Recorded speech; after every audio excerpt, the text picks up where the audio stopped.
Hola de nuevo, amigos del canal. Volvemos a Shogun, una de las revelaciones del año, sin duda, con esta pequeña guía de personajes que empezamos hace muy poquito hablando de Fuji y de Buntaro. Hoy nos metemos en otros dos secundarios que nos han encantado y que también tienen, por qué no decirlo, mucho peso en la trama. Vamos ya con ello, lo hacemos como siempre, con Izan Valles y Dani Ruiz en la guarida del Titán.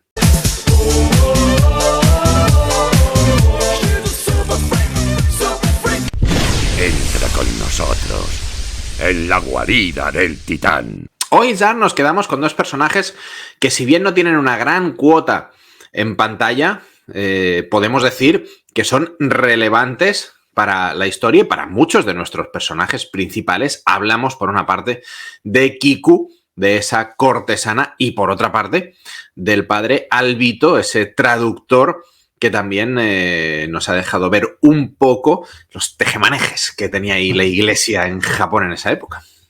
Muy interesantes estos dos personajes secundarios, porque cada uno cumple una función distinta, con lo cual ya es un manual, Shogun, de cómo hacer una serie y de cómo hacer buenos actores y actrices secundarias.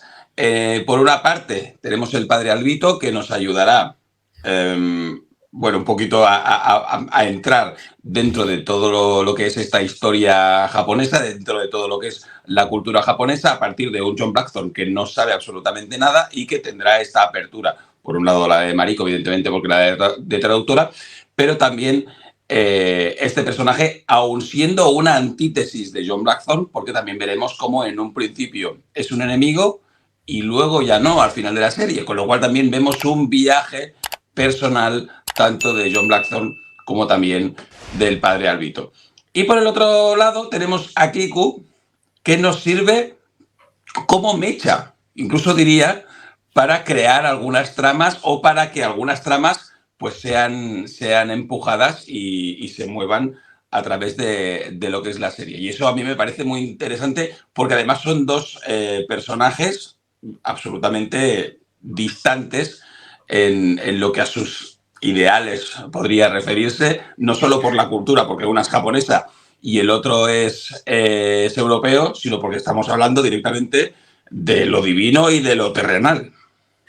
Aunque luego van a confluir al final de la serie geográficamente, gracias al sentido del humor de nuestro querido Yoshi Toranaga. El padre Alvito representa, no es el único jesuita que sale, pero representa muy bien cómo se manejaba la iglesia en el Japón de la época, y me encanta los roces que tiene con John Blackthorne, precisamente porque, a pesar de ser los dos cristianos, pues bueno, no son de la misma rama, y me encanta cómo cada uno intenta llevárselo a su terreno, además teniendo en cuenta la posición de poder que tiene, sobre todo al principio de la serie, el padre Alvito sobre Blackthorne, porque él sí habla japonés y Blackthorne no, lo cual también es muy interesante. Genera esas pequeñas tensiones que son, bueno, una cosa muy chiquitita, pero que le dan mucho color a los personajes. O me vas a traducir bien, no, me vas a traicionar. Y ahí sí que es verdad que vemos en todo momento que, más allá, como decíamos, de los tejemanejes comerciales, económicos o de querencia de poder de los cristianos, el padre Alvito se mantiene un poco en su sitio. Nunca le da ninguna puñalada a Blackthorne entre las costillas, y de hecho al final también pues le echa un capote. Lo vemos muy apegado al personaje de Mariko. Recordamos que, aunque ya hablaremos de ella más adelante, que Mariko, el personaje Mariko, se convierte al cristianismo. En la serie le dan el nombre de María. Entonces, claro, también en el fondo forma ahí un pequeño triángulo, ¿no?, entre su relación un poquito más tensa, distante con Blackthorne, y su relación más de apego en cuanto a la fe con Mariko, que me encanta. Por otra parte, Kiku nos muestra, bueno, ese velo, ¿no?, de ese Japón que va más allá de los samuráis y del honor y de la batalla y de todo aquello, que en esa época además existía, y de qué manera, y durante muchos años, y lo hace con toda la elegancia y con todo el saber estar y con todo la dulzura, toda la dulzura que exige su cargo, que luego hablaremos de qué cargo es ese, pero que muestren también un poquito todo eso en la serie, y sobre todo a través del personaje, por una parte, de la dueña de la casa de té y de Kiku, es delicioso. Sobre el padre Albito también no solo está él. En cuanto a los jesuitas, hay otros personajes que incluso están por encima de él en Sí. cuanto a poder. Gracias al padre Albito y gracias a estos personajes podemos saber también qué es esto del barco negro, con lo cual también nos da un contexto histórico dentro de lo que es Japón. También nos contará un poquito cómo llegaron antes y qué posiciones tienen en todo lo que es la cultura y la sociedad japonesa en esos momentos. Todo eso es muy interesante y también nos hace, sobre todo al final de la serie, nos da esa división que a veces hemos visto en películas como en La Misión o en otras series, de lo que es, por una parte, la religión o la fe y lo que es la iglesia, ¿no? Esta iglesia que lo que va un poquito a por el dinerete, a los tejemanejes, al poder, que sería pues esa persona que está por encima del padre Albito, y luego este hombre de fe que, bueno, tiene que, en parte también, tiene que hacerse entender con una cultura japonesa que no va a dejar de ser como es, por mucho que las Santas Escrituras digan que, bueno, hay cositas que están regulín, pero hay, bueno, y luego pues ese lo que comentabas tú, ¿no? Ese cariño con Mariko. Respecto a Kiku, a mí lo que me ha gustado mucho en esta serie es que Kiku está en ese pueblo como si Messi hubiese estado jugando en un club de fútbol de tercera regional de un pueblo de 200 habitantes, porque Correcto. es como un ser etéreo, es como un ser Claro. mágico que cuando va por la calle la gente se la queda mirando obnubilada, porque además, esto nos lo ha enseñado muy bien la serie, hasta para echar un polvo con una prostituta, todo tiene que ser Ceremonia. una locura tradicional y unas cosas muy, muy tochas, como podemos ver en ese capítulo en el que John Blackthorne pues al final le dice que tiene que tener una cita porque está muy tenso y tiene que quedar con Kiku. Quedan los tres, quedan Mariko, Blackthorne y Kiku. Kiku aparece como si fuera un ser de otra dimensión, etéreo, bellísimo, precioso. Y luego tiene esa escena que ya comentamos en su momento, que me gustó mucho, porque a Kiku la vemos tener relaciones sexuales en muchos momentos de la serie. Por ejemplo, delante de Yabushige dice, ese ruido que ha ido haciendo durante toda la serie, pues no está mal esto de ver cómo dos personas tienen relaciones sexuales. Sí. Pero yo creo que la escena con mayor erotismo y con mayor tensión sexual fue precisamente esa en la que Kiku se pone de un lado de Mariko y Mariko poco a poco se va encendiendo gracias a las propias palabras de Kiku. Entonces nos demuestra que no es solo una prostituta, una trabajadora de una casa de té, sino que pues, lo que se comenta en muchos momentos, ¿no? Que tiene unos conocimientos del lenguaje, que tiene un saber hacer, que tiene unos estudios que la llevan a ser mucho más de lo que en un principio creemos que debe ser su trabajo. Y en esta ocasión, además, Isan, me gusta mucho esta contraposición de Kiku y del padre Albito, porque en el fondo las dos cuestiones esenciales que unen a los personajes son el dinero y el poder. Ni más ni menos. Uno en un sentido y otra en otro, pero al final todo es una transacción comercial donde todo el mundo quiere sacar el máximo beneficio. Lo vemos también en el caso de Kiku, en una escena fantástica en la que Mariko negocia con la dueña de la casa de té.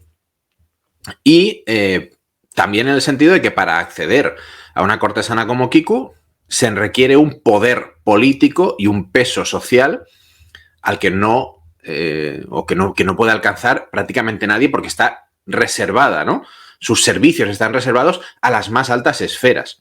Y en ese sentido, con el padre Albito nos pasa un poquito lo mismo. Todos esos tejemanejes, toda esa implicación de la iglesia en la sociedad japonesa no es más al final que para acercarse a los grandes daimios, a los grandes señores, para que el barco negro pueda ir y venir aquí y allá cargadísimo y sacar un rédito económico. Es decir, en el fondo, los dos personajes se basan en eso, ¿no?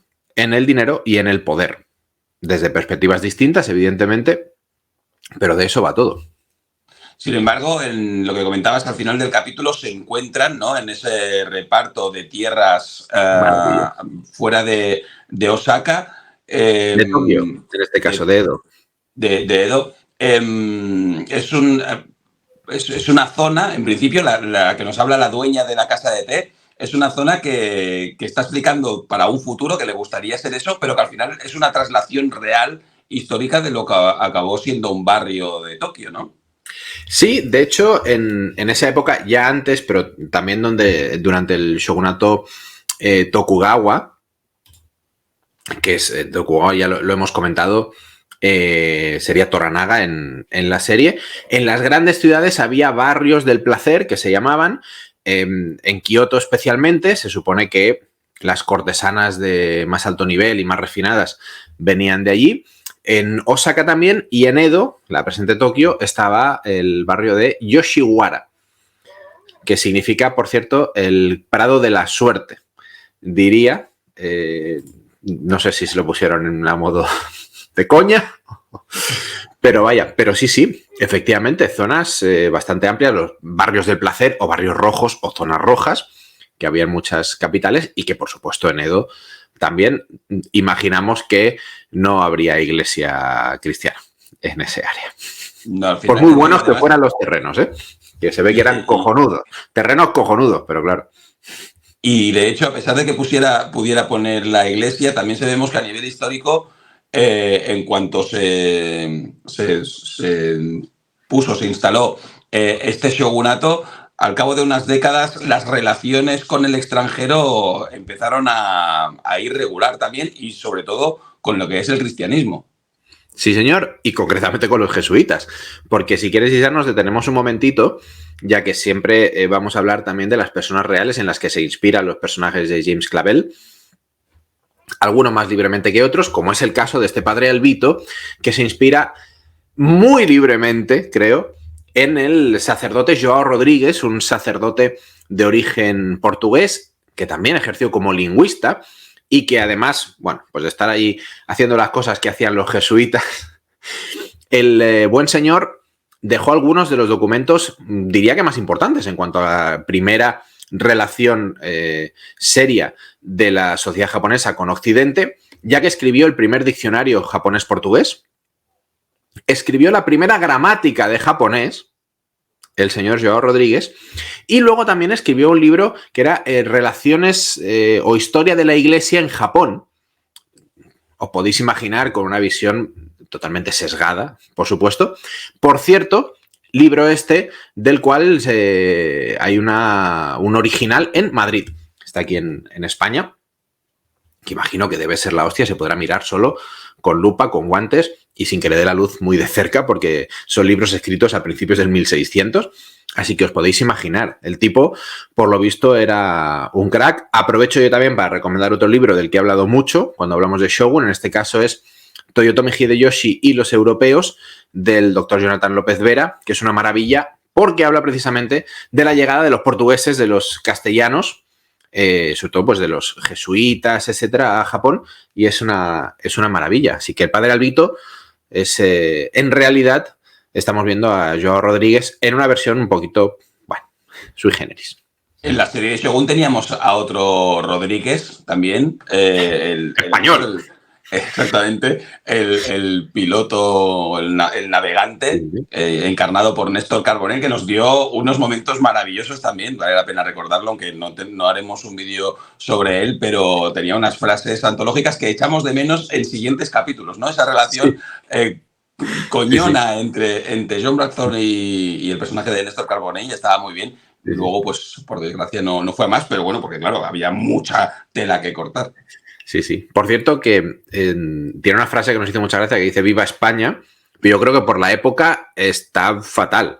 Eso porque, bueno, Castilla sí, pero no sé si todavía había una, no sé, en fin, si había una unidad nacional con la que se pudiera la gente sentir identificada y llamar a España en esa época. Ahí lo desconozco, la verdad.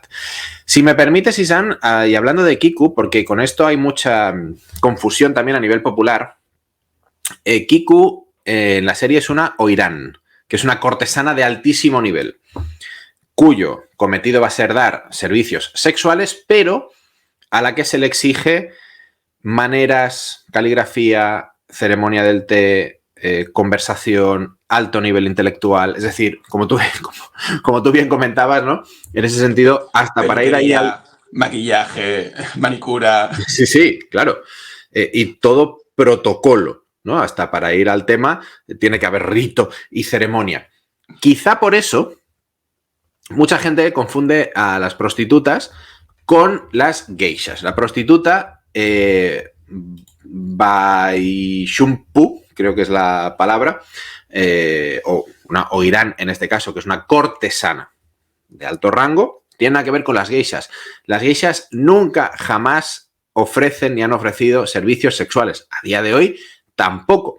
Las geishas son mujeres que hacen un servicio de entretenimiento, como de espectáculo.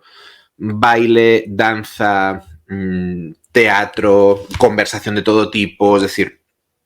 Música. Y son, sí, por supuestísimo. Además, de una manera absolutamente bestial. También nivel intelectual altísimo, con todo el conocimiento del protocolo, con un dominio del lenguaje, de la comunicación. Y es muy habitual que a día de hoy pues se vean en fiestas y en eventos de gente de muchísimo nivel. De hecho, ni siquiera es exclusivo, que esto también todavía hay mucha gente que lo piensa, que las contraten hombres, ¿no? Los machotes ahí para echarse... No. Pueden ser en fiestas, en recepciones de empresas o de gabinetes, en fin. Pero no dan un servicio sexual las geishas. Puede ser que aquí en Occidente el imaginario se haya confundido un poquito con las oirán, que también tenían un poco ese perfil intelectual, pero que además sí que daban servicios sexuales, o como leí en alguna ocasión, y no sé si es cierto, que, claro, después de la Segunda Guerra Mundial en Japón la cosa fue regulinchi durante bastante tiempo, y supongo que algunas mujeres que se dedicaban a eso, que eran geishas, pues tuvieron que ofrecer servicios sexuales para poder sobrevivir, simplemente, y quizá de ahí, y esto no lo sé, pero sí que lo había leído en alguna ocasión, nos venga esa imagen de que la geisha es una prostituta, pero nada más lejos de la realidad. Kiku es una prostituta, es una oirán, es una cortesana de muchísimo nivel, pero no es una geisha. Y esto es algo que deberían de saber los turistas cuando vayan a Japón, porque ya el gobierno ya está tomando medidas al respecto. Sí, señor. Se va a cerrar al turismo el barrio de Gion, en Kioto, el barrio conocido como el barrio de las geishas, donde están las casas de las maiko, de las aprendices, porque pues cada vez hay más energúmenos que las cogen, las retienen, las obligan a hacerse fotos, les hacen vídeos, les quitan adornos de la ropa o del pelo, con lo cual espero que toda esa gente se muera y las geishas puedan hacer su trabajo con dignidad, con tranquilidad. Y el gobierno japonés no tenga que decir, largaos de aquí, malditos animales. Una pena. Pues dos personajes, Kiku y el padre Albito, a las antípodas ideológicas, pero que se han tenido que unir en esta serie de Shogun debido a la llegada de un inglés que le haremos. Y pues nada, le hemos repasado un poquito esas tramas y todo lo que nos ha ofrecido en la serie de Shogun. Desde luego seguiremos con nuestra guía de personajes, haremos un par de vídeos a la semana hasta finalizar con la terna de personajes principales a los que les dedicaremos un vídeo a cada uno. Estad con mucha atención al canal, nosotros de momento lo dejamos aquí, pero volveremos con más, como siempre, con Izan Valles y Dani Ruiz en la guarida del Titán.